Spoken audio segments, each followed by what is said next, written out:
Hi, I'm Kat and today I have for you a true crime case and I will also be doing my makeup at the same time. So I don't have a word in Romanian for you today, but please leave your suggestions in the comment section down below of what word or phrase do you want me to translate into Romanian. So today's case has been requested by Janet Hines, one of my YouTube subscribers, and due to the vast amount of information that I have, I decided to split this video in two parts. So for now, this is part one of the two-part series. On June 21st, 2013, 8-year-old Cherish was abducted from her local Walmart whilst she was shopping with her mother. A stranger had offered to buy them some outfits. The man, a 56-year-old predator named Donald James Smith, first approached Cherish and her mother in a dollar store where he convinced them to go with him to the nearby Walmart where he would treat the family to McDonald's and some new clothing as well. What happened next was just horrifying. When Donald was on trial, the crime scene photos of Cherish's mutilated body brought the jury to tears. She was so brutally raped and murdered that the chief medical examiner actually requested a break from the trial. But worse than that, the girl's horrific death might have been avoided altogether. You guys, I have to say that this case is the stuff of nightmares. I have been really struggling to go through all of the information. For a child to go through what Cherish went through is just, it's unspeakable. So let's just get into all of the details. Cherish Lily Perrywinkle was born on 24th of December 2004 in Jacksonville, Florida. To say that Cherish was born into a volatile environment would be an understatement. Her mother, Rain Perrywinkle, and her father, Billy Jarreau, were involved in a heated custody battle after their divorce that only ended in 2010. At the end of it, Rain was awarded full custody of her daughters, 5-year-old Destiny, 4-year-old Nevaeh, and 8-year-old Cherish. According to Robert Wood, who was the custody evaluator in the case, he was really concerned of Cherish's safety in her mother's custody, and he said this in court. According to him, Rain created an unstable environment for her children while living with her boyfriend and the father of Nevaeh, Aaron Pearson, on Allen Avenue in Jacksonville. Cherish lived in a home not far from a neighborhood park in northwest Jacksonville. Now, fun fact about Jacksonville. Jacksonville has the largest urban park system in the nation. It's 4 times the size of the island of Manhattan, and it's always sunny in Jacksonville. They get around 270 days of sunshine per year. Now, going back to our video. Cherish's favorite color was actually color pink. She was creative and she wanted to be an artist. She liked dogs and was a good reader. She was in 1st grade at Chaffee Trail Elementary School, and she was even recognized for good citizenship and reading. She was named Student of the Month in November 2011. Not long after she finished the 2nd grade, Cherish was set to spend some of the summer with her father in California. Her parents fought fiercely over custody after her mother, Rain Perrywinkle, won a paternity suit when Cherish was nearly 3 years old. According to court documents, Cherish's father, Billy Jarreau, said that Rain was a dancer living in a homeless shelter when they met in 2004, and they had a one-night stand. After the courts deemed that he was Cherish's father, Billy, now a retired Navy sailor, seemed to step up to provide support for Cherish. Cherish loved making Kool-Aid together with her mom, and her mom would be watching from the porch as Cherish and her sisters would play with umbrellas in the Florida rain. On June 21st, 2013, Cherish, her mother, and her two sisters went to a nearby Dollar General store. Cherish was supposed to fly to California the next morning to see her biological father, and Rain had some shoppings that she needed to do, a couple of household items and clothing for Cherish for her trip the next day. Rain had her kids with her, and she also had a stroller with her. Aaron, Rain's boyfriend, gave her $100 which she was supposed to spend on the shoppings, and she also needed to have some of the money left for the taxi ride to the airport in the morning. She budgeted around $50 to spend shopping so she would have enough for the morning ride. Rain didn't have a car and she didn't drive either, so her and the girls walked the 20 minutes distance to the shops on Edgewood Avenue with a stroller as well. They first went to the Family Dollar store where Rain got a few things from, household things, and they then went to Dollar General to buy some pencil sharpeners and pieces of clothing. Rain spotted a dress that she really wanted to buy for Cherish. It was a black and white dress, but she was on a budget, so she asked the cashier at the store how much the dress was, and she soon realized that she can't afford it and she left the dress there. She needed to make sure that she can stick to her budget so she has enough money to take Cherish the next morning to the airport for her trip to California to see her biological father. After Rain went away from the cashier, it seems that Donald, who was in the store, asked the cashier if really Rain gave the dress back. Rain didn't meet Donald before and they actually didn't even know each other. Whilst in the store, when Rain and the girls were trying some shoes on, Rain noticed that a man kept looking at them. As they went out of the store, by the front door, she saw the same man there, apparently smoking a cigarette. Now this man was Donald. He got into a conversation with Rain outside of the store and he told her that if she really wanted to buy that dress for Cherish, then he could get it for her. He said that she looked like she had her hands full with the kids, and he understood because he had little ones as well. Donald had been released from prison on a child charge just 21 days before that day. Donald told Rain that his wife had a gift card for $150 which they won't be using, and if she wanted he could take them to Walmart to buy clothing for the girls. He said that his wife was on her way and she will be driving to the parking lot of the Dollar General store, and then they can all go together to Walmart. Rain was really reluctant to go and she kept asking Donald when will his wife arrive and what car was she driving. Donald said that his wife will get there very soon and she will be driving a gold car. They were still in the car park waiting when it started to rain. The girls were out there playing with their umbrellas, and Donald at this point went into his van and stayed there with the door open. He offered to drive Rain and the girls to Lamb Turner Walmart, which was a 10 minutes drive from there. Donald said that his wife will meet them at Walmart. Rain was initially worried about Donald, especially seeing him in the store as well. She was thinking that he wants to steal her money, especially because he was watching her with the cashier and he was just there standing on her right shoulder inside of the store. But Donald started telling Rain stuff about himself. He said that he worked for Happy Jacks, which I believe is Habitat for Humanity, which builds homes for the less fortunate. He talked about church and also the church that he went to, and all this time they were all there in the parking lot waiting for Donald's wife to turn up. Good morning. Can you please move the microphone closer to your mouth so everybody can hear you, okay? Can you please introduce yourself to the jury? Rain Perrywinkle? Are you the mother of Cherish Perrywinkle? Yes. Ma'am, how old was Cherish on June 21st of 2013? 8 years old. Where were you living back on June 21st of 2013? Allen Avenue.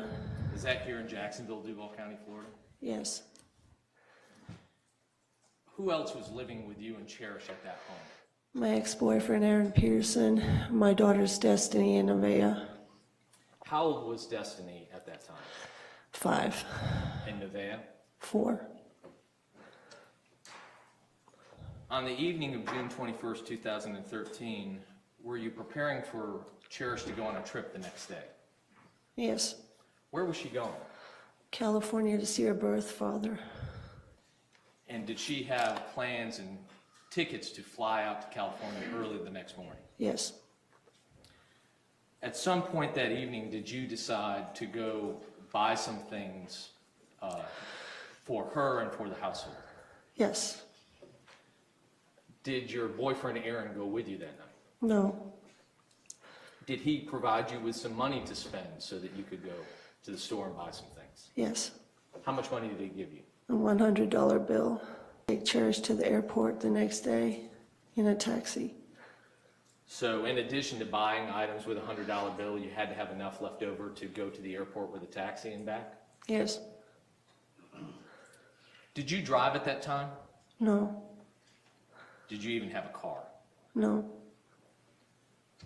So at some point, did you and the children walk to the stores nearby on Edgewood Avenue? Yes. And were your children with you inside the Family Dollar? Yes. Once you made your purchases at the Family Dollar, did you walk across the street to the Dollar General, which was directly across Edgewood Avenue? Yes. And again, just walked with your kids in the stroller back over to that store? Yes. When you entered the Dollar General, what were you looking to buy at that time? The pencil sharpener. And were you also looking potentially at clothing and things of that nature? Yes. And once you walked across the street to the Dollar General, how long were you inside the Dollar General shopping? Maybe an hour. Were you looking specifically at any items of clothing inside the Dollar General? Yes. What were you looking at? It was a little black and white dress that I saw with hearts on it. Did you actually go to the counter and inquire of the employees as to how much that dress was Yes. for sale for? Did you eventually buy that dress? No. Why didn't you buy that dress? I didn't think I had enough money. To both buy the dress and the items and then also have enough money to go to the airport the next day? Yes. About how long do you think you were inside the Dollar General?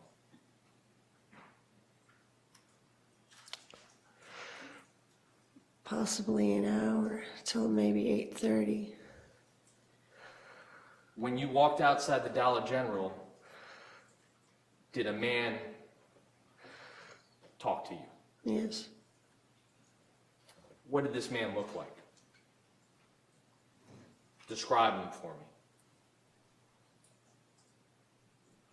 He's got white hair. The man who started talking to you, do you see him here in the courtroom today? Yes. Could you point to him and describe where he's seated and what he's wearing today? He's wearing a long sleeve blue shirt. With the glasses on top of his head? Yes. Ma'am, on June 21st, 2013, the defendant didn't look like this, did he?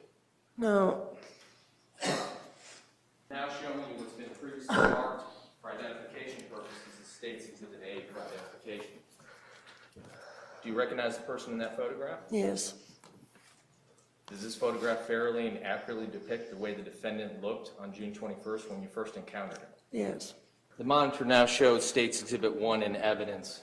Is that how the defendant was dressed when you walked out of the Dollar General and met him for the first time? Yes. Had you seen him in the store before you walked out? Yes. Inside the Dollar General? Yes. When did you first notice the defendant inside the Dollar General? I was in the shoe aisle trying on shoes with my children. I looked to my right and he was standing in the doorway looking right at us. At some point in time when you were up towards the front of the store, did you see him again? Yes. What did he say to you when you walked out the front door of the Dollar General? If you really want that dress, I'll get it for you. Did he make any other comments to you about your children? Yes. What did he say? He said, you look like you have your hands full. I have a couple of little ones. Where was this in relation to the front door? Where was he standing when he struck up this conversation with you? He was near the front of the store. Right at the front door entrance, right as it leads from the parking lot into the store? Yes. Do you recognize that photograph? Yes. Do you recognize that photograph to be a photograph of the surveillance video from Dollar General on June 21st of 2013? Yes. Does this fairly and accurately show both you and the defendant and identify them by arrows as you walked out the front door of the Dollar General on June 21st of 2013? Yes. And it shows the parking lot and the front door? Yes. Ma'am, looking at the monitor in front of you, is that the location when he first spoke to you as you were walking out the front door of the Dollar General? Yes.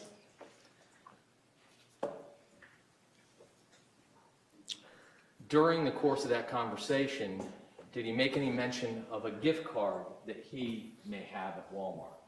Yes. What did he tell you about this gift card? He said, I have a $150 gift card. I'm waiting on my wife. Did he make you believe that he was going to give you or allow you to use the $100 or $150 gift card to buy items for your children? That's what I was thinking.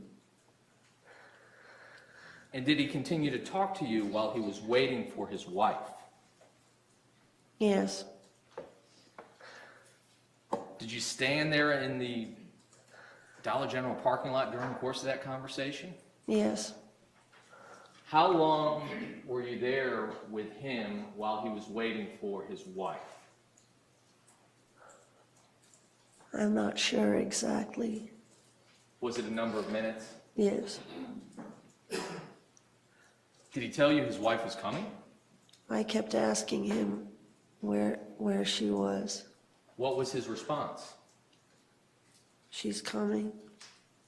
I asked him, what does she drive? He said, a gold car. So you waited with him at that point.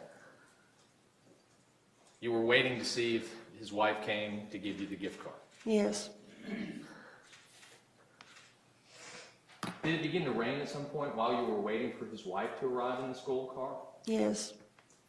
What were the children doing?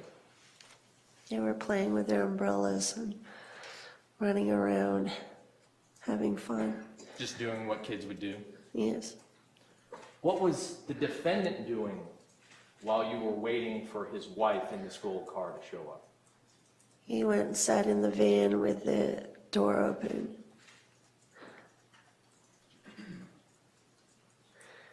Did the gold car or his wife ever show up at the Dollar General parking lot? No.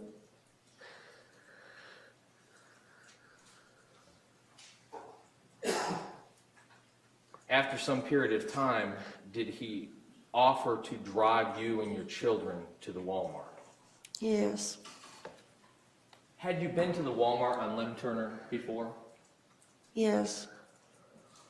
How far away is it? 10 minutes at best. That's driving, right? Yes. So Sorry. you didn't have a car, so there was no way for you and your children to walk to Walmart and back that night, is there? Right. What did he say about his wife and the gift card prior to you all going to Walmart?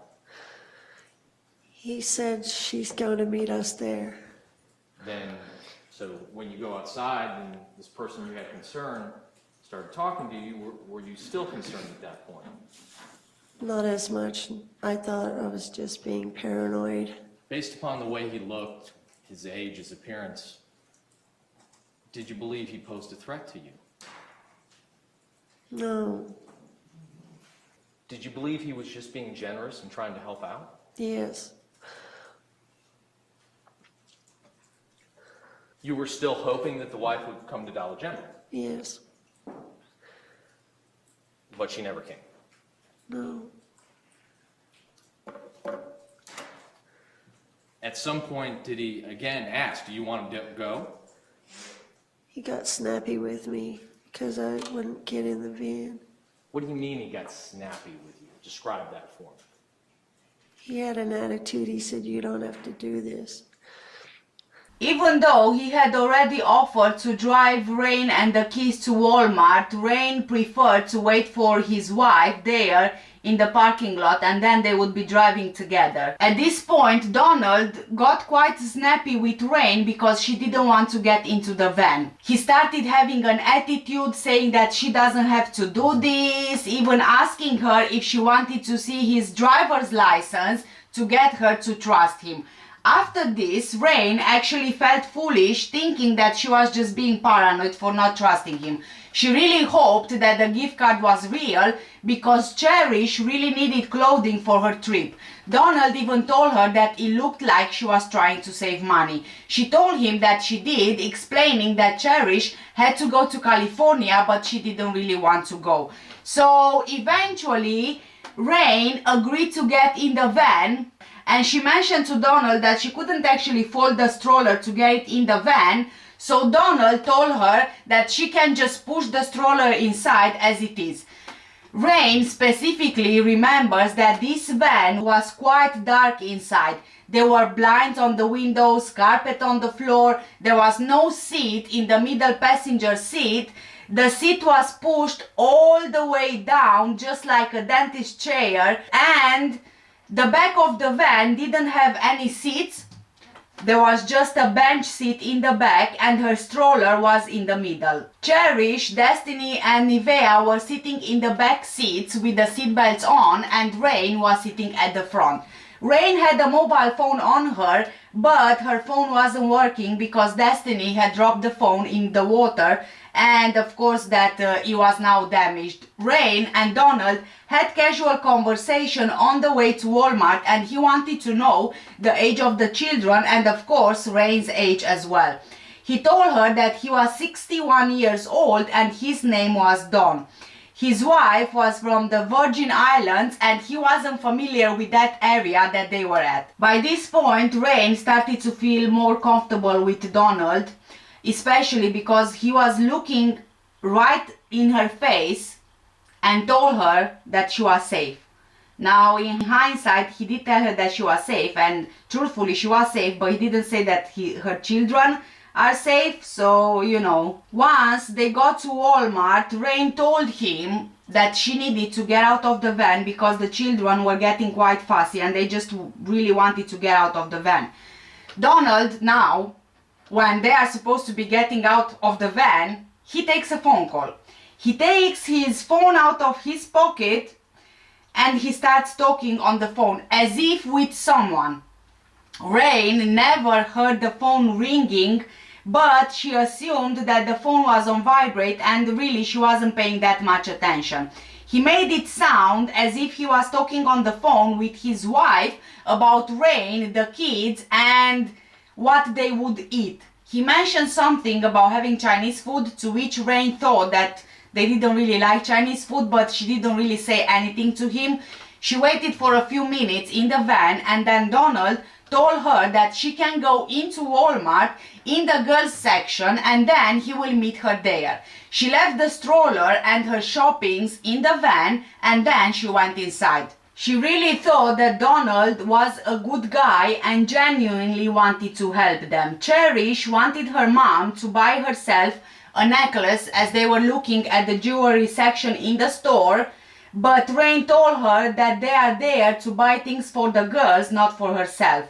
After a while, Donald went into the store as well, but he wasn't really shopping with them. He was just kind of like walking around, watching them what they were doing. She asked about his wife and he kept saying that she's coming. And the truth is, Donald's wife didn't even exist. He wasn't married, in fact, he was divorced. Whilst waiting for the wife and the gift card, Rain had already chosen and added in the trolley clothing and shoes for the girls. She even organized them by size, so she knows which ones are for which. One side of the trolley was for one girl, the other side for the other girl. The shoes were in the middle of the trolley. The only thing that Donald added in the trolley and he wanted to buy was a bundle of rope. Rain found this really strange, and quite honestly I find it strange as well, as if Donald was getting ready for what's to come. So ma'am, this bundle of rope, that was the only thing that this defendant placed in that shopping cart? Yes. How long were you inside the Walmart shopping? About an hour and a half. And throughout the course of this, was Cherish looking at items and trying some things on? Yes, she was. Did she try any shoes in particular? He gave her 2 pairs of shoes to come show me and see if I approved of them, and I said, no, go put them back. There were women's shoes. Why didn't you approve of them? They were women's shoes. At the time, wasn't sure what was going on. Do you recognize that to be a surveillance photograph on June 21st, 2013 that shows you, Cherish, and the defendant in the children's clothing section of the Walmart? Yes. So ma'am, if you look at the screen depicted here, the section where the arrows are above, it shows both you, Cherish, and the defendant, correct? Yes. And that's where you were shopping for clothing and shoes and things of that nature for the children? Yes. I know it's hard to remember exactly how long you were there, but was it more than an hour that you shopped inside Walmart looking for children's clothes? Yes. And during that entire time, what was the defendant doing? He was looking at work boots and just wandering around watching us. And I asked him, was he okay? Because I didn't want to feel that I was wasting his time. I wanted to hurry up and leave and get my children home. In hindsight, Rain remembers that Donald was giving Cherish just too much attention. He even went twice with her to the changing rooms. He got Cherish to try on 2 pairs of shoes and sent her to show her mom if she approves. Her mom disapproved straight away because these were women's shoes. They were quite high, maybe high heels or platforms, and Rain said that even she wouldn't wear them so high. At this point, she had no idea what was going on. They ended up shopping in the store for around 1 hour, and all this time Donald was watching them and occasionally looking at some work boots. At one point, Rain asked him if he was okay, as they have been spending a long time in there in the store, and she really wanted to get the kids home. It was already around 10 p.m. and she wanted to wash Cherish's hair to get her ready for the morning flight to California. During this time, the girls were just, playing around in the store, just like what kids do. But they started getting fussy because it was getting quite late, and also they still didn't have any dinner. Donald used his hand like a sock puppet to say that he is going to McDonald's, asking them what they wanted to eat. They all said cheeseburgers, but Rain found it really odd. The sock puppet thing, I think that he was trying to lure the kids with his game. Maybe he was thinking if he plays it like that, he could get Cherish to say that she was the one who wanted to go with him. I don't know, but it's very odd. It's very odd. Now, this McDonald's that they were about to go to, it was actually inside of Walmart. So you have the Walmart building, then inside you have a McDonald's area, and then you have the Walmart side of the building. So basically it's like just a separated area where you have the McDonald's, but the McDonald's is inside the Walmart store. I'm not sure if you get what I mean, but probably if you are from the US, then you know exactly what I mean. In any other circumstance, if Cherish would have asked her mother to let her go to McDonald's with a stranger, she would have said no. But because McDonald's was inside the building with a lot of people around, she knew that Cherish would never leave her side to go outside of the building. Walmart was closing at 11 p.m. that night, so while Cherish and Donald went to get the cheeseburgers from McDonald's, Rain, with the other two children, were waiting at the shoe section where Destiny had wanted to try another pair of shoes, a bigger size. When Rain heard the announcement that the store was closing, she went towards the front where the registers were with her children and the trolley with the shopping. All this time she hasn't seen either Donald or Cherish, so she quickened her pace, looked through every aisle from the registers, but none of them were there. She couldn't see Cherish, so she started panicking. Donald and Cherish were not at Walmart, and they weren't at McDonald's either.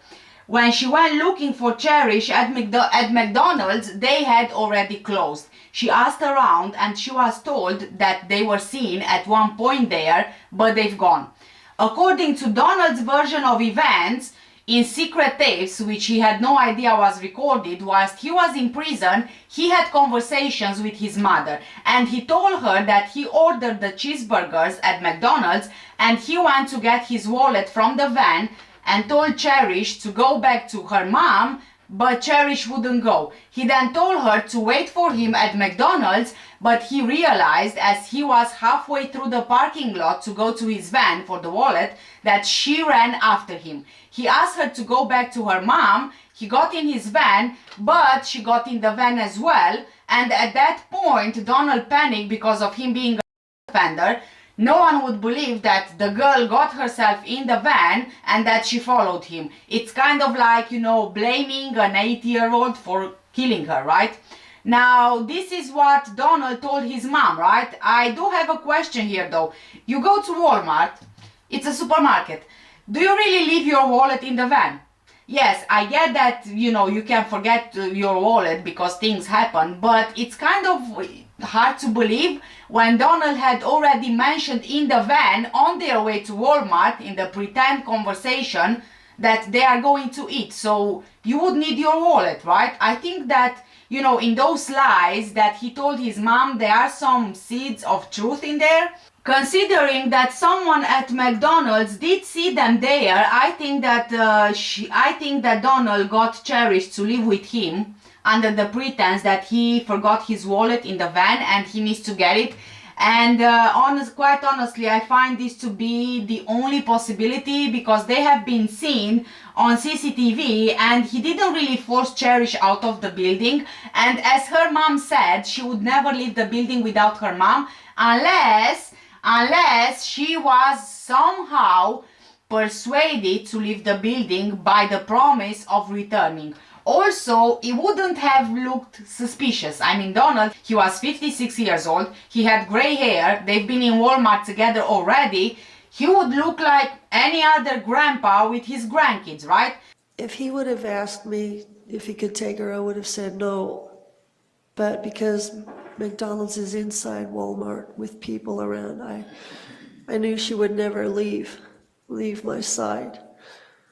Well, you've seen the photograph in the state's exhibit here. Did you know and believe that there were surveillance cameras in the Walmart? Yes, I did. You knew the McDonald's was in the Walmart, right?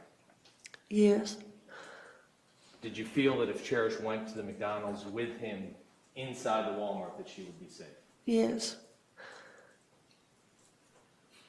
Had you known that they were going to leave the store, would you have let Cherish leave the store with the defendant? No. Did he ever ask you, can Cherish come with me to leave the store?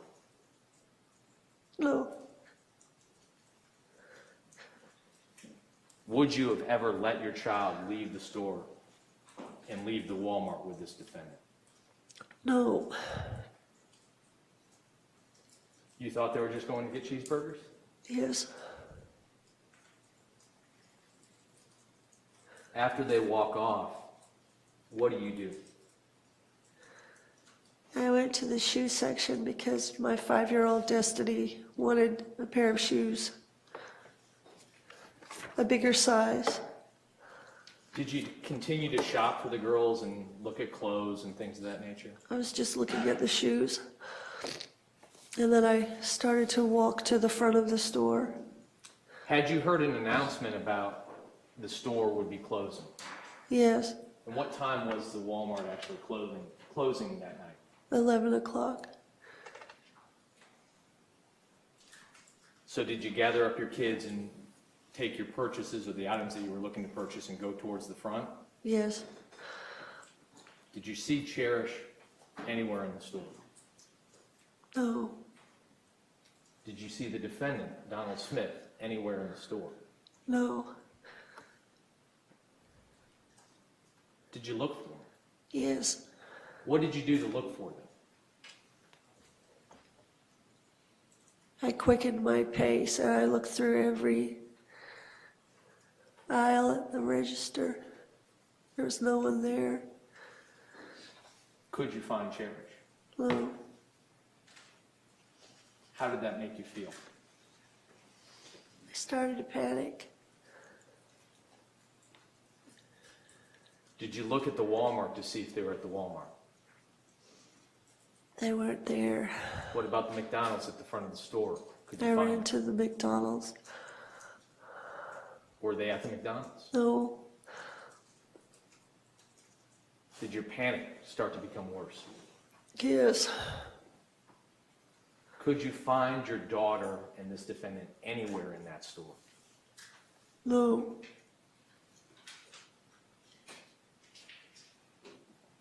At some point, did you seek help from the Walmart employees and try to call the police? yes, I was yelling, call 911, my daughter's been taken and no one would help me right away.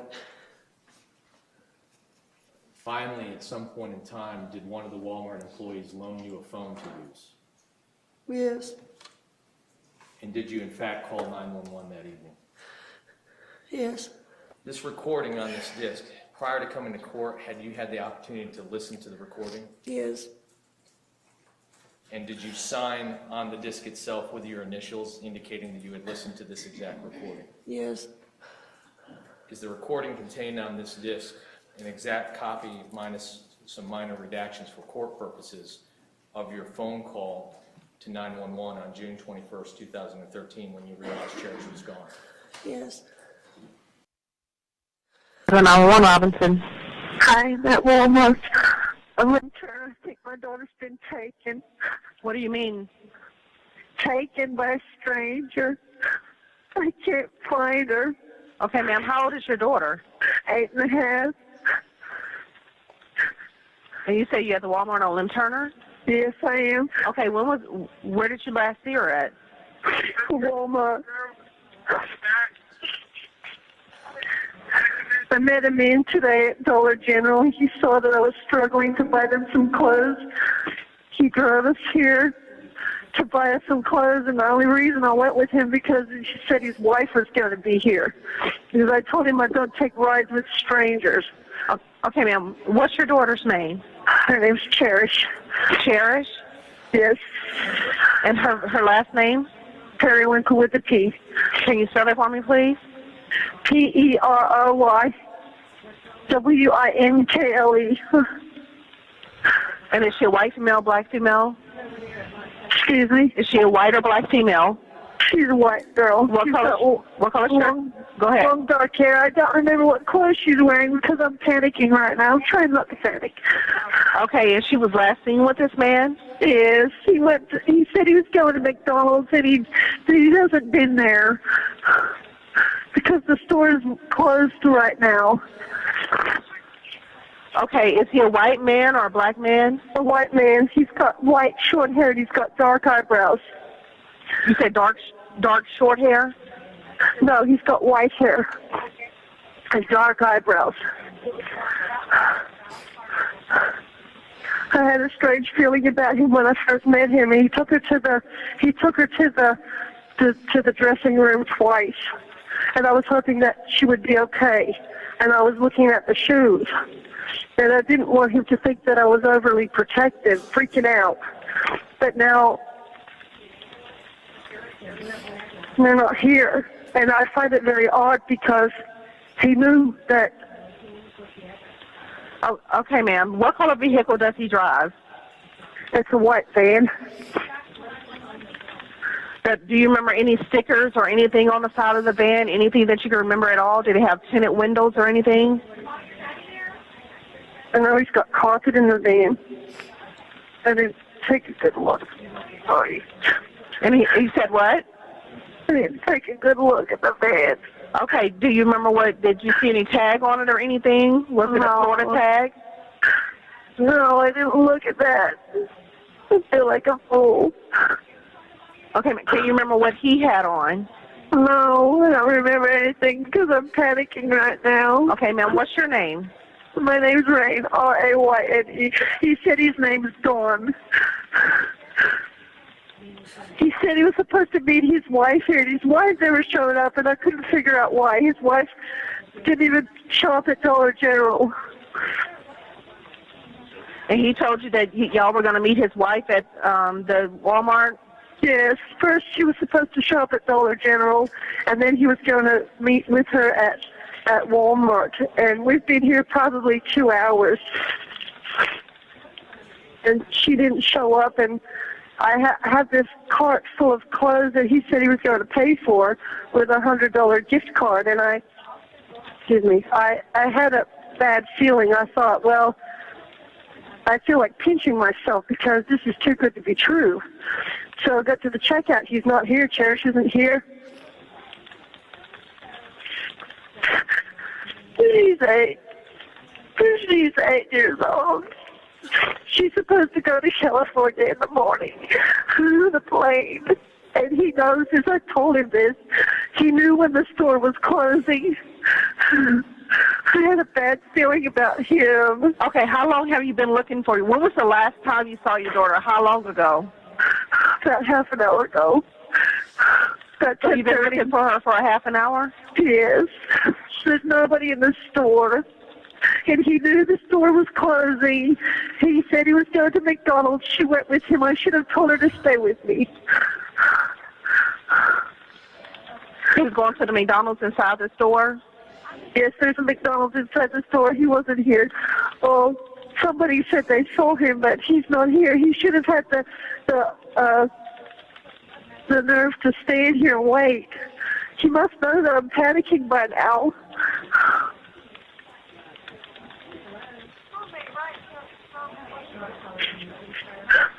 Okay, ma'am, where are you in the store now? Are you outside or where? No, I'm in the front of the store. I think I need to hang up because... No, ma'am. Are you a white female, black female? A white female. What color shirt do you have on? 5'8". What color shirt do you have on? I have on a short black polka dot dress and brown flip-flop sandals. I have long red hair.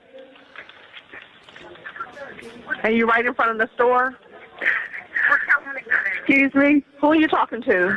Walmart employee. They're talking to my girls because they haven't had anything to eat. What you say, ma'am? They haven't had anything to eat, so the Walmart employee was talking to my girls. Talking to your who? My girls. Okay, you have more kids with you? Yes, I have 2. My other one, I think he took her. Okay, ma'am. Your 8-year-old daughter, you think she's been taken? You say you have other kids with you? Yes, I do. He was giving my 8-year-old too much attention.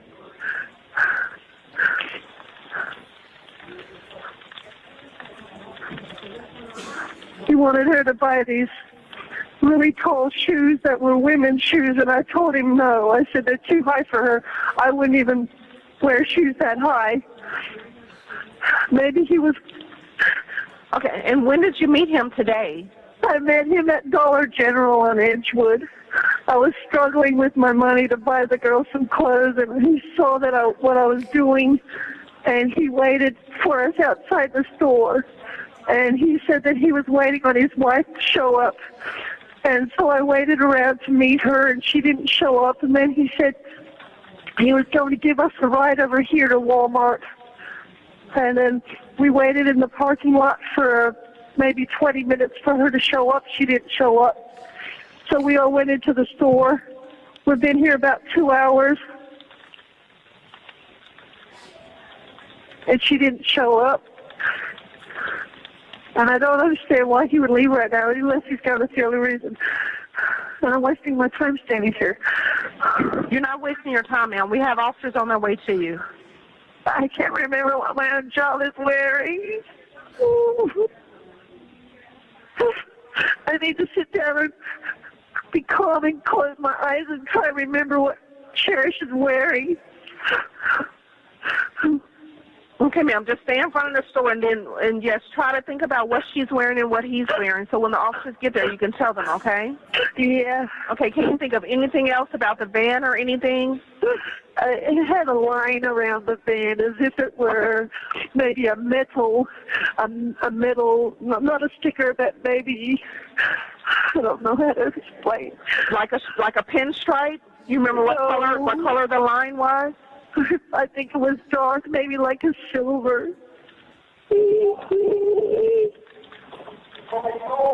And it had a big space in the middle of the van where he had taken out a couple of seats, and he put my stroller in there, or I put the stroller in there. I don't want him to kill her. Or want to be one of those parents that are going through this.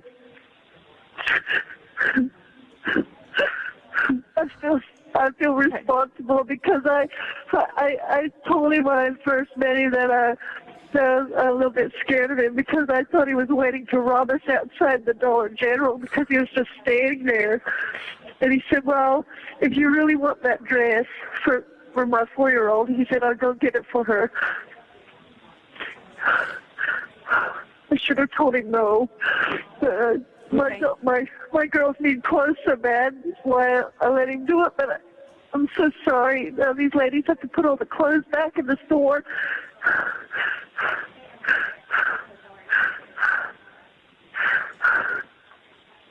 Can you remember anything else about him? Whenever you were talking to him, did he sound funny, like he had an accent or anything? Or he said he works for Haberjacks.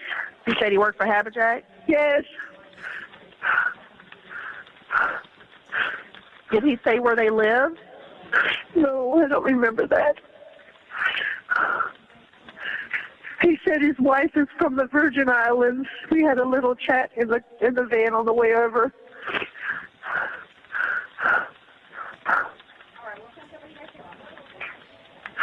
And did he say he lived on that side of town or anything? He said he didn't know this part of town. He wasn't sure about this part of town.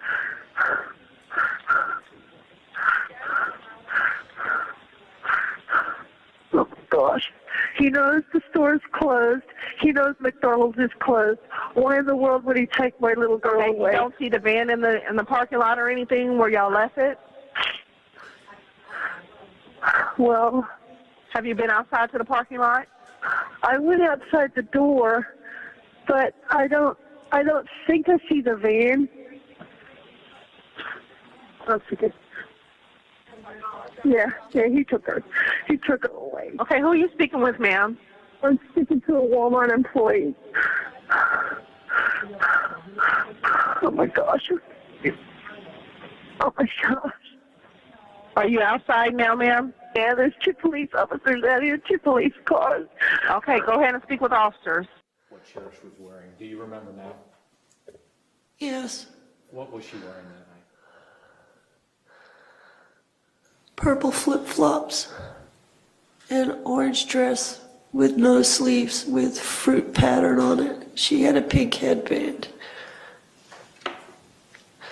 Ma'am, when your daughter followed after this defendant towards McDonald's, was that the last time you ever saw your daughter alive? Yes. Thank you. I don't have any further questions. After Rain saw that she can't find Cherish anywhere, she started asking for help from Walmart employees. She yelled for someone to call 911. Her daughter was taken and no one would help her.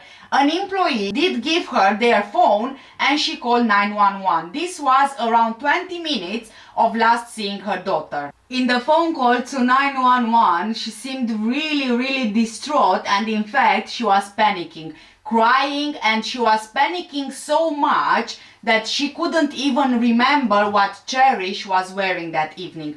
She did recall later that Cherish was wearing purple flip-flops, an orange dress with fruits pattern on, and she had a pink headband, her favorite color.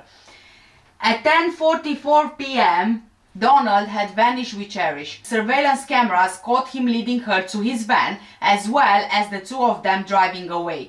Cherish was not seen alive again. 6 hours after Rain made that 911 call, police put out an Amber Alert for Cherish.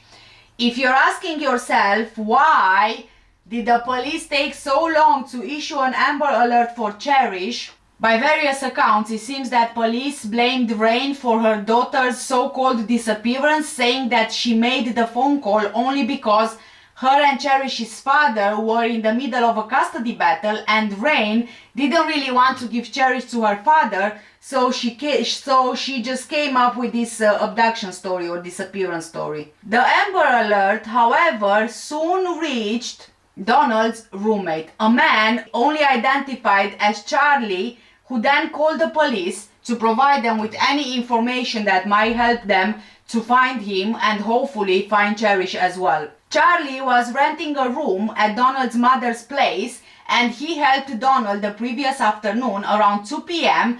to remove some seats from his van. The police had already been at his address to speak with Donald's mom, so Charlie thought that perhaps he could help the police find him. He mentioned that Donald talked a lot about a homeless camp where he'd been staying quite often, and this camp was not known to police because it seemed there was another homeless man living there for 20 years and the police never actually raided the place. The next day after Cherish's murder, a tip was called in about a suspicious van. The caller saw a white van parked behind some bushes, like really deep into the bushes, and that's what really looks suspicious. When the caller heard that a girl had been abducted from Walmart, that's when the caller thought about the white van. This van was seen around 7:20 a.m. behind a church, really deep into the bushes. At around 9 a.m., an officer noticed Donald's van on Interstate 95. With the help of witnesses reporting the location of his van, police located Cherish's body in a creek behind the church off Broward Road, behind Highlands Baptist Church on Rogers Road, under a pile of debris. Cherish's body was found by the K9 team submerged in water in a grassy marsh area behind the church. A plastic Walmart bag was also found nearby. An officer identified Donald Smith, who was soaking wet behind the wheel of the same van that had left Walmart. It contained the things Rain had bought at Dollar General. He told officers that he had been doing crack all night with prostitutes and he was wet because he sweats profusely when he's on drugs. Officers were able to catch up with him near Interstate 10, where he was arrested. A June 2013 audio transmission from Jacksonville Sheriff's Office described the dramatic moments when police took Donald into custody on Interstate 95. I don't need anybody else up on the van right now. Everybody else is just going to do a rolling roadblock. I need units ahead of the van, if possible, stop sticks. It's newly obtained audio transmissions from Jacksonville Sheriff's officers of the dramatic moments police took Donald Smith into custody on I-95 in June of 2013. Now, I want a felony takedown. Do a felony takedown. Smith surrenders to police just hours after raping 8-year-old Cherish Perrywinkle, who he kidnapped from a Jacksonville Walmart and left in this wooded area.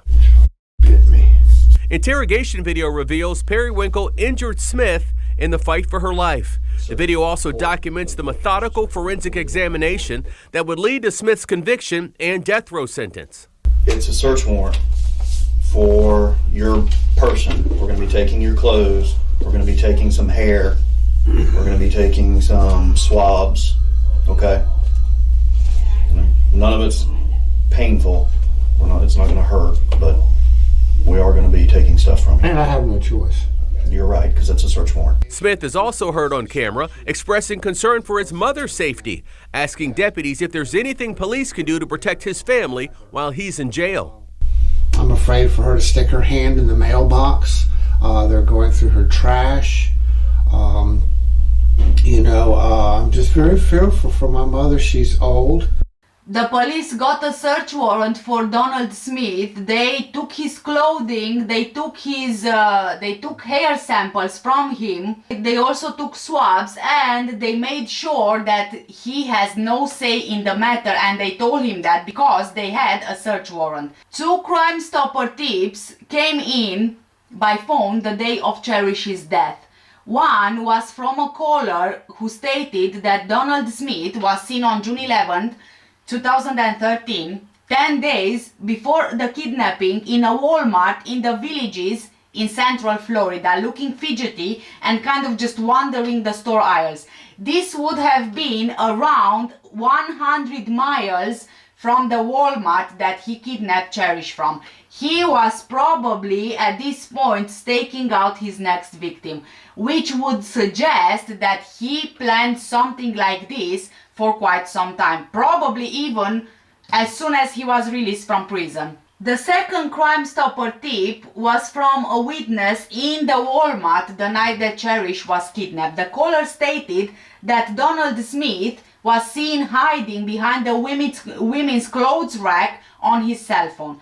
At the same time, a tip was called into 911 to report spotting Donald's van near the neighborhood Highland Baptist Church. And it was in this creek behind the church where police made the traumatizing discovery. Cherish Perrywinkle was found in the creek, still wearing the same dress she was in the night before. Her mutilated body was filled with contusions and ant bites, hemorrhaging and busted blood vessels around her neck where she had been strangled to death. Now, you remember the stroller that I kept on mentioning? Well, I kept on mentioning for a very specific reason. The stroller is very important. Around a week after Cherish's murder, investigators with the Jacksonville Sheriff's Office, they continued to build their case against Donald Smith. Investigators asked the public for help in the case. Police showed pictures of a stroller they say was present at the time Cherish was abducted. Investigators said that this stroller, a dual stroller that holds 2 children front to back, is important, and they really need to find this stroller. They released a surveillance photo of a stroller that Cherish's family had at the Dollar General. A second photo released was one similar to what the stroller looked like, possibly a Graco brand. That stroller was in Donald's van at the time of Cherish's abduction. But when police found his van, the stroller wasn't inside the van. It wasn't until August that another citizen tip led investigators to a stroller, store purchases, and Cherish's flip-flops, all of which had been missing since her disappearance. Jerome Barton, who had been living in Hilliard, Florida for 4 years at the time, had an uncle who passed away in February 2012 called Louis Burton, and after his death, Jerome had been tasked with looking after his property on the north side of Jacksonville, 2339 Broward Road. No one was living at the house. In April 2013, he was checking the property and noticed nothing unusual. The home had an alarm system, and between April and August 2013, Jerome was notified that someone had been on the property, even though no one apart from him had access to it. In August 2013, he went down there in the morning to maintain the property, cut the grass and, general stuff that you would be maintaining. As he was cutting the grass, he noticed a blue stroller located to the west side of the home. He found it odd, so he called his wife to ask her if she knew anything about a stroller. And that's when his wife told him that the police was looking for a stroller in relation to Cherish's disappearance. And she advised him to call the police. So he did. Jerome was familiar with the Highlands Baptist Church because his daughters were attending daycare there. The church was 352 yards away from the house that the stroller was found in. Good morning, Mr. Bruton. Would you please introduce yourself to the members of the jury and spell your name for the record? Jerome Bruton, Jerome Bruton. Where do you currently live? Hilliard, How long have you lived in Hilliard? 4 years. And how are you employed? Through Dr. Pepper Snapple, What kind of work do you do for Dr. Pepper? mechanic, And how long have you been a mechanic for Dr. Pepper? 15 years. Mr. Bruton, in February of 2012, your relative passed away. Yes, Who was that? my uncle, Louis Bruton. And did your uncle have any children? No, When he passed or after he passed away, were you tasked with the responsibility of caring for the home and the property where he lived at the time of his passing? yes. And where was that home? The north side of Jacksonville off of Broward Road. Did you begin to manage that property in 2012? Yes, And were you still taking care of the property in 2013? yes. Was anyone living at the house? No, Now, in April of 2013, did you check on the property? yes. And did you notice anything unusual? No. When was the next time you went to the home In after? August of 2013. Was the home equipped with an alarm system? Yes, And if someone had been inside that home in between April and August of 2013, would you have been notified? yes, Mr. Bruton, in preparation for your testimony, did you review photographs of the state attorney's office? yes. Mr. Bruton, let me direct your attention to the screen in front of you, and I'm directing your attention to State's Exhibit UU, which will... Mr. Bruton, what is this? That's my deceased uncle's house. And is that a true and accurate depiction of the house on Broward Road as you found it in August of 2013? Yes. When you went in August of 2013, what time generally did you arrive? Morning, And what was the purpose of your visit? to maintain the property, cut the grass. Did you actually begin cutting the grass? Yes, And as you were cutting the grass, did you notice anything that caught your attention? yes. What was that? A stroller, What color was the stroller? blue. Did it concern you that there was a blue stroller on the property? Yes, Where was the stroller located in relation to the house? the west side of the home. And Mr. Bruton, I'd again like to direct your attention to the screen to what has previously been marked for identification as State's VV, and which will later be introduced into evidence. What is this? That's the stroller. And is that a true and accurate depiction of the stroller that you found in August of 2013? Yes. What did you do upon finding that blue stroller? I had called my wife. Why did you call your wife?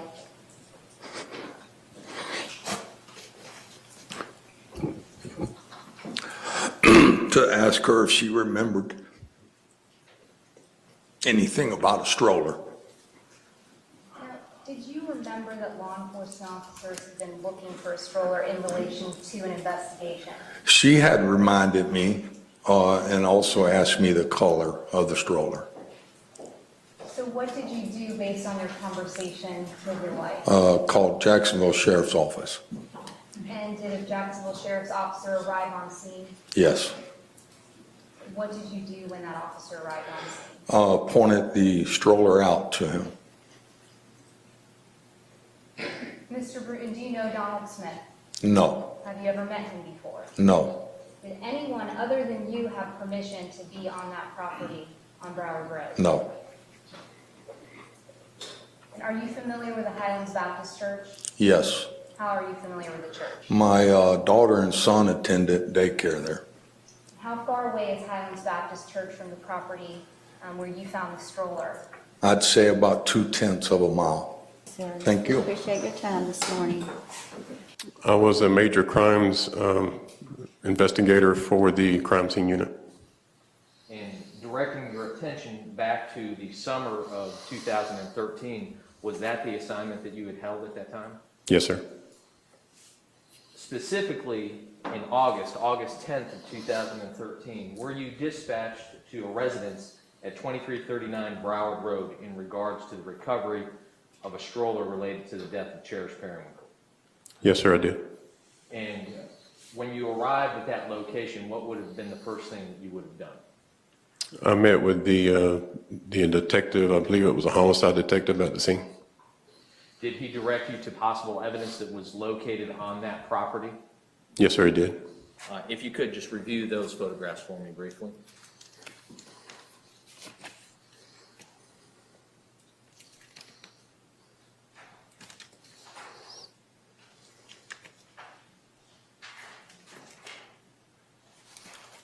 Okay, sir. And prior to coming to court this morning, had you had the opportunity to review State's Exhibits W through AAA? Yes, sir, I did. And are these the photographs that you took documenting the recovery of the evidence on Broward Road on August 10th of 2013? Yes, sir, they were. And do they fairly and accurately depict the house, the evidence, and the recovery of that evidence? Yes, sir, they do. Could you please describe what's depicted in that photograph? Just a photo part of the front of the house, and which included the driveway where I had parked my van. Okay. And like you indicated, this is your crime scene unit van that was parked in the driveway in the photograph? Yes, sir.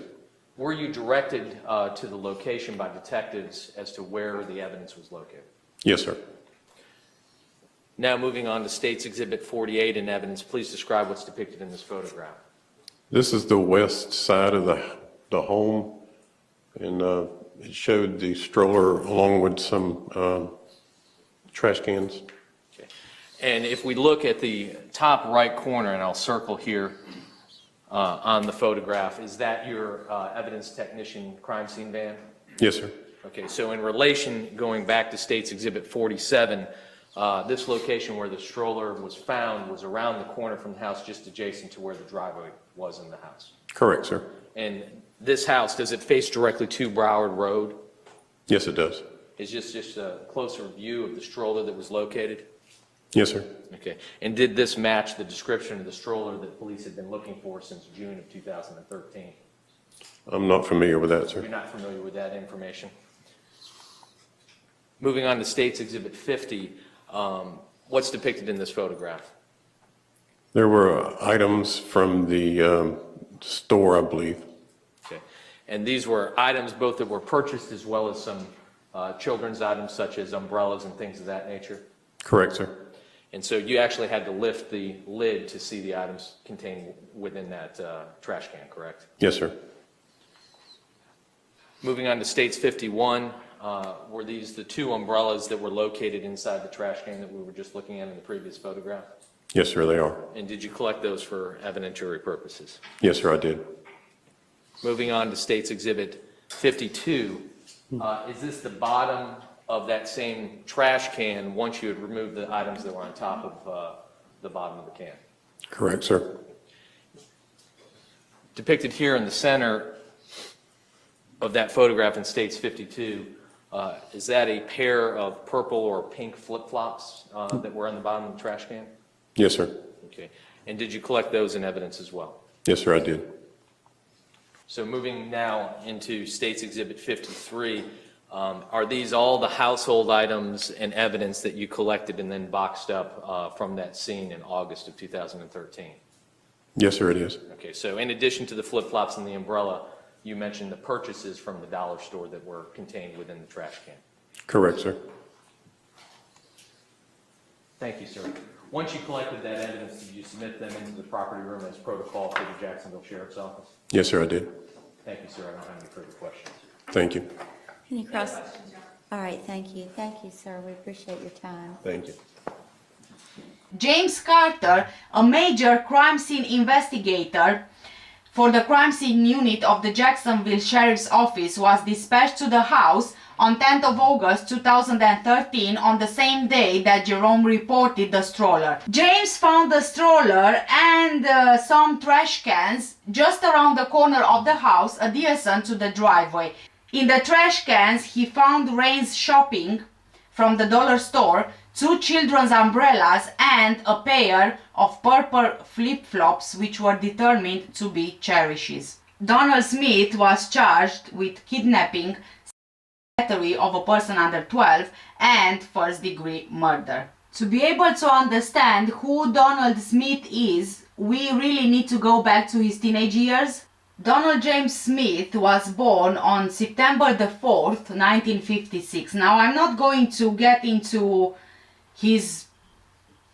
details about his childhood, apart from his mom, Patricia Moore, saying at one point that he struggled with depression and drugs, but by all means he seemed like a good boy. But what we need to get into is his extensive criminal record history. On 1st of November 1974, he was arrested for larceny, auto theft, and car arson. He would have been 18 years old, so technically still a teenager. In July 1975, he was arrested for violating Controlled Substances Act and also burglary. In 1977, he was arrested for lewd and lascivious assault against 2 minor girls aged 5 years old and 8 years old. By this point, he was 21 years old. In the same year, he was deemed a mentally disordered offender and involuntarily committed by Judge Dorothy Pate. Doctors said that he showed very little motivation to change, and he also refused therapy. Citing his refusal to change his deviant ways, doctors concluded that Donald had received the maximum benefit possible from the program. In September 1979, he was sent to county jail, where he served 1 year until 18th of September 1980. In May 1981, he was arrested again for unlawful display of Jacksonville Sheriff's Office insignia. Donald had a GSO patch sewn on the rear crotch of his jeans. In October 1981, he was arrested for stealing a canoe, oh my god, I can't pronounce this one. Grand theft of a car burglary. The canoe theft from 1981 triggered the violation of the 1977 probation when he was arrested for assault against the 2 5 and 8-year-old girls. In March 1982, he was sentenced to 5 years, but his sentence was corrected, given additional credit, 3 years and 69 days. He was released early in May 1983 because of the sentence correction. In 1986, Donald was arrested for battery, and in 1987, he was arrested for theft of utilities. In 1991, he was again arrested for theft and worthless check. In June 1991, he tried to escape from Duval County Jail. In November 1991, he was arrested yet again for burglary and grand theft. Donald could have gotten 15 years in prison plus 5 years, but he only ended up getting 4 months. On 2nd of June 1992, his son, Donnie Smith Jr., is born. Just 1 day after his son's birth, on June the 3rd, 1992, Donald is again arrested for loitering and prowling. In October 1992, he was arrested for attempted kidnapping of 13-year-old Carrie Ann Buck and showing obscene materials to children. He was in repeat offender court, where penalties can exceed the maximum allowed by the law. Because he faced 2 first-degree felonies, he could have gotten life in prison, but instead he got only 15 years, later reduced to 6 years. He was in custody until October 1997. This case would prompt the state's first Jimmy Rice petition to have Donald Smith permanently confined in 1999. The Jimmy Rice Act was passed on May 19, 1998, becoming effective on January the 1st, 1999. The act calls for inmates with offense history to be reviewed by the Florida Department of Corrections, the Florida Department of Children and Families, DCF, and state attorneys to determine the level of risk for reoffense. Upon release from incarceration, these inmates may be subject to civil proceedings and commitment to a secure facility for treatment. Samuel James Jimmy Rice was a 9-year-old child who was abducted and killed by Juan Carlos Chavez in Redland, Florida, US. On Wednesday, February the 12th, 2014, Chavez was executed at Florida State Prison in Rayford. When Donald attempted to kidnap Carrie Ann Buck in 1992, she was 13 years old and he was 36 years old. When Donald spotted Carrie Ann, she was walking to her friend's house and he stopped the van asking her if she knew Susie, to which she replied that she didn't. He then asked her if she attended Southside Middle School. She did attend, but obviously she said no, she wouldn't tell him because he was a stranger. He asked her if she wanted a ride, and of course that the girl said no, and then he got really angry and told her to effing get in the van. She was just terrified, so she ran for her life. Her friend lived in the area, and so she ran to her friend's house, knocked on the door, but no one answered. He was still chasing after her. He cut her off at one point and she ran behind a school where she knew that there was a playground. For what seemed like forever, she holed up in the tube of a playground slide, hoping that the man in the van would not see her. She was petrified. She was just petrified. She started sleeping and she was so afraid that she was going to fall out and he will see her that she tried holding herself inside the tube slide with her hands and feet, just like a spider. Donald called out, "I know you are in there, you little bitch. I'm going to find you." At one point, she did hear the van leave, but she still waited in the slide for a while longer, and she then ran back to her friend's house and called her mom, telling her what had happened. They contacted police, but unfortunately Carrie Ann didn't get the registration number of the van. 1 week later, she saw him in the van in front of her house. She told her mom. They both got in the car to follow him and get the registration number of the van. That's when Carrie Ann made eye contact with him. "He looked at me like he was going to kill me," she said. "I will never forget his face. I knew he was going to hurt me." That mistake cost Donald, as her family was able to get the tag number of his van and then report it to police. Donald Smith served 6 years in prison, pleading guilty to attempted kidnapping. Donald's voice still haunts Carrie Ann. Although she is now a grown woman with children of her own, his voice still haunts her. She is terrified of him even now. May it please the court. Good morning, ma'am. Morning. Can you please introduce yourself to the members of the jury? My name is Carrie Ann Buck. Ms. Buck, where do you currently live? Just outside Syracuse, New York. And how long have you lived up there? I don't know, pretty much my whole life since the time I lived here. Back in your childhood, did you live with family here in Jacksonville, Florida? I did. I'd like to direct your attention to September 27th of 1992. How old were you at that time? 13. And on that Sunday afternoon, were you in your neighborhood leaving your house? Yes. Was that after church that morning? It was. Where were you going? I was going to my friend Tamara's house. Did she live within walking distance of your house? A few city blocks, yes. As you were walking to Tamara's house, did you encounter a man in a van? Yes. Could you describe the van to me? It was a gray van. Had the side windows were tinted. It was a Chevy, I believe. And the man who was driving that van, describe him for me, please. He was probably close to 40, shoulder length dark hair, pointy nose. Did you get a good look at him? I did. Did you see his face? Mm-hmm. Do you see the man who was driving that van in this courtroom here today? Yes. Would you please point him out and describe where he's seated and what he's wearing? There at that table in the orange.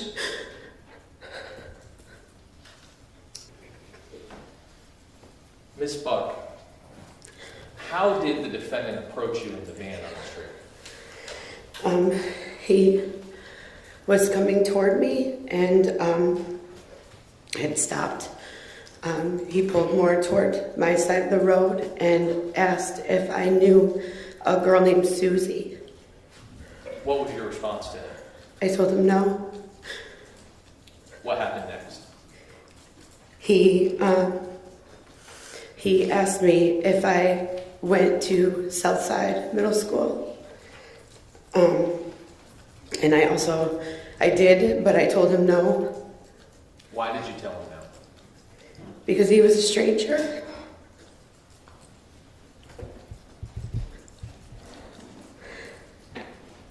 Did he ask you if you wanted a ride? He did. And what was your response to him? I told him no. What happened after you told him no to the ride?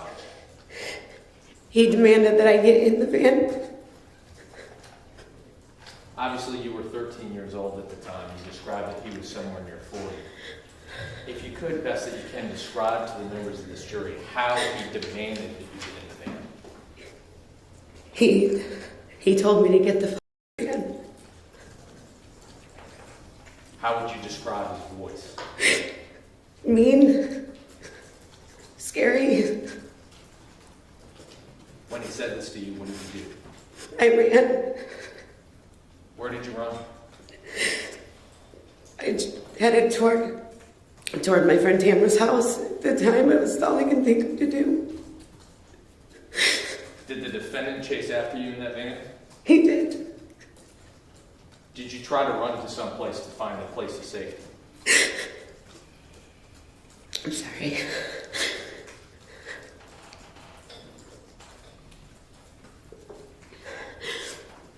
Yes, I'm sorry.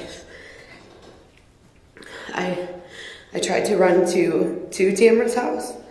At one point, he had cut me off at a crossroad. And I just kept running. And I did make it to Tamara's house, and no one was home. And I pounded on the door, and no one answered. Eventually, did you try to find safety behind the school? I did.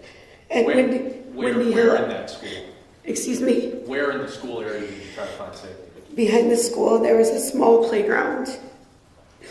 And there was a big, like a tube slide in the playground. And I got inside. When you got inside the slide, did you try to conceal yourself, hold yourself under the slide so nobody could see you? I did. I was holding and pushing out with my hands and my feet inside this. Did you hear this defendant come after you? I did. What did you hear? I was scared. I was slipping, and I was so afraid I was gonna fall out and he was gonna find me. Did you hear the van pull up to the playground area? Yes. Did you hear him say anything? He said, I know you're in there, you little bitch. I'm gonna find you. Did you try to remain hidden? I'm sorry, what? Did you try to remain hidden in the slide? I did. How long do you think you were inside that slide hiding from this defendant? It seemed like forever. At some point, did you hear the van drive away? I did. I still stayed in there a little longer after I heard it drive away. When you felt it was safe, did you run for help? I did. Where did you go? My sister had another friend on a street close to the school, so I ran there. And once you got there, did you call your family, your mother, your sister? I did. And did you all contact the police? Yes. Given how quick and how fast this happened, were you able to get a tag number on September 27th of 1992? I wasn't. I was just trying to get away. Did you come to see that van and that man again in your neighborhood in the weeks that followed? Yes. When did you see him? He was outside my house. Did you tell your mother? I did. What did you all do?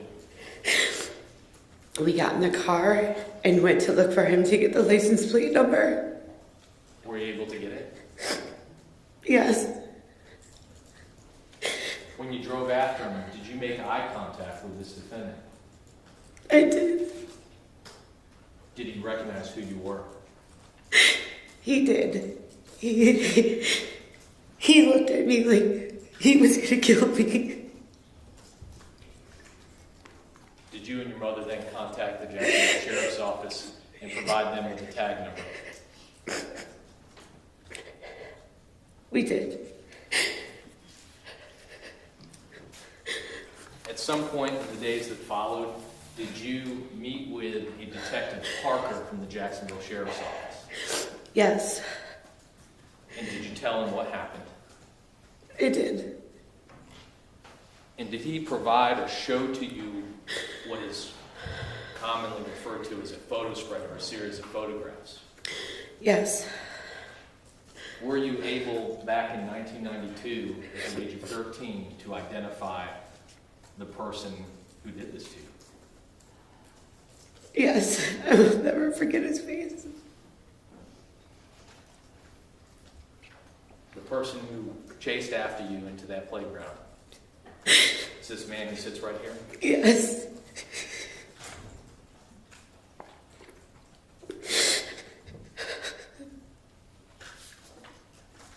Why were you so afraid?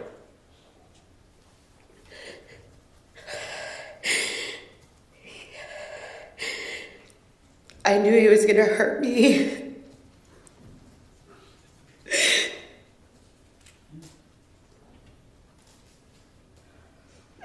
Even now, decades later, are you still affected by what he did to you? Absolutely. It affects the way I raise my children. Thank you, ma'am. I don't have any further questions. Any cross-examination? All right.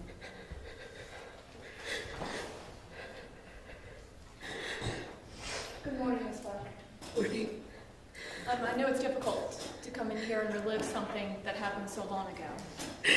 This happened in 1992? Yes. And even though it's so many years later, you had no difficulty identifying Mr. Smith, did you? Absolutely not. And even though you were 13 years old, you actually were part of the court process, weren't you? Yes. You even gave a deposition, even at 13 years old. I did. That case, though, did not go to trial, correct? No. And in fact, he ultimately served 6 years for what you've just described. I was unaware of how much time he served. I was young. Them things didn't. Thank you. I don't have any further questions. In 1994, Donald Smith married Frances Smith, the mother of his son Donnie Jr., while still in prison. In October 1997, Donald was released on parole. On January 24, 1998, Donald was found in a car with KY jelly on his hands and semen on his chest, along with a bottle of vodka and a 2-liter bottle of urine in the car. Police found notes in the car that said, "I want to see you hung by the neck." On 13th of March 1998, Donald violated his conditional release by buying crack, and on November the 10th, 1998, he was sentenced to 90 days in prison. On 9th of March 1999, DCF, Children Protective Services, sends an urgent notice that Donald is set to be released. A doctor evaluation determines that he is a sexually violent predator. Donald is recommended for permanent commitment under Jimmy Rice law by Dr. Shaw and Dr. Benio. State Attorney's Office files paperwork for the permanent commitment, but they will drop this in 2003. In April of 1999, his wife, Frances, divorces him. On April the 4th, 2002, Donald Smith refuses to attend group therapy in prison. He tells his counselor that he is being released on Monday, and so he'd have no reason to attend. On April 18, 2002, Assistant State Attorney Ernest Bell signs a disposition statement voluntarily dismissing effort to have Donald permanently confined. The document was drafted in January. Donald is released based on a promise of compliance, including chemical castration and no more arrests. The agreement says that Jimmy Rice commitment proceedings may be reinstated if he doesn't follow his plan of compliance signed by him on April 15, 2002.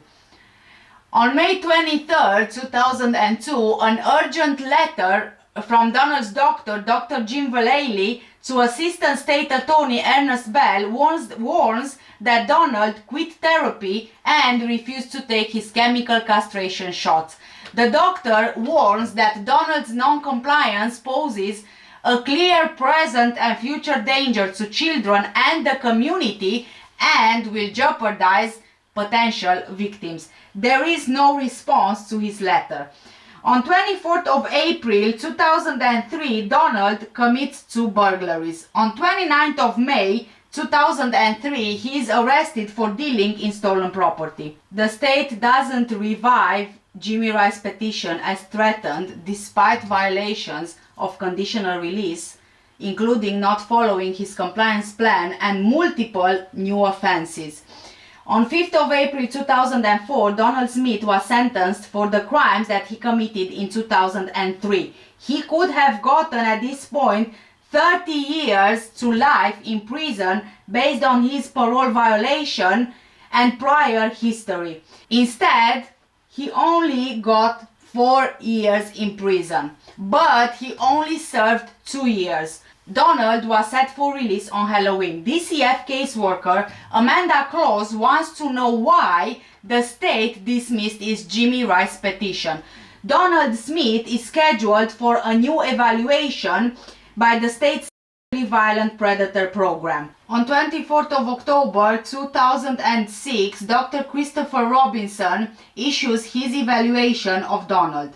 He decides he doesn't meet the criteria for civil commitment. Donald was released on 29th of March 2007. In January 2008, Donald is arrested for child neglect after his son said Donald took him to a crack house and refused to take him home. The child, police reports say, walked the streets of the north side of Jacksonville for several dark hours before finding fire station number 18 and calling the police. The charge was later dropped. In March 2009, Donald is arrested again for open container violation. In June 2009, Donald is arrested for impersonating a DCF employee for child abuse and making obscene telephone calls, which involved asking 9-year-old Christina Hand about her pubic hair and threatening to arrest her family for sexually molesting her. He also tried to meet the girl and take her from her family, but he was not successful. The girl's mother was reluctant to let her testify. She was 9, she was scared, she's never been through anything like this, Stephanie Thornton said. I told her I wasn't going to force her to get up on the stand in front of this sick man who did this to her. End of quote. Ronald Thornton said that that child was his daughter and Donald Smith wanted to meet her at McDonald's in Callahan. The girl's mother told News 4JX in 2013 that Donald claimed he needed to interview the girl because he was investigating allegations that she had been by relatives. According to a police report from the 2009 incident, Donald spoke to the girl on the phone and asked her inappropriate questions like, "What are you wearing?" He also indicated that the girl would need a medical exam to confirm if she was. Her mother said the girl's grandmother took her to the McDonald's to meet Donald because he threatened arrest if the family didn't cooperate with the investigation. He never met them, and the family later learned that the investigation was actually a ruse. Donald Smith was initially charged with impersonating a public employee, child abuse, making threats and obscene phone calls in the case. He pleaded guilty to misdemeanor charges in 2012 because the family didn't really want to put the little girl through the trauma of a trial. He served 438 days in the Duval County Jail, and he was released on 13th of May 2013. 3 weeks later, Cherish was sadly dead. What started as 3 felony charges and a habitual offender designation, which would have triggered his 3rd Jimmy Rice assessment and gotten him 30 years in prison, is pled down to 2 misdemeanors. Because they are misdemeanors, Donald serves his time in jail and not prison, which doesn't trigger a Jimmy Rice review. That law will change after the Cherish Perrywinkle murder. Now, at present, even a misdemeanor arrest by a offender triggers a Jimmy Rice review.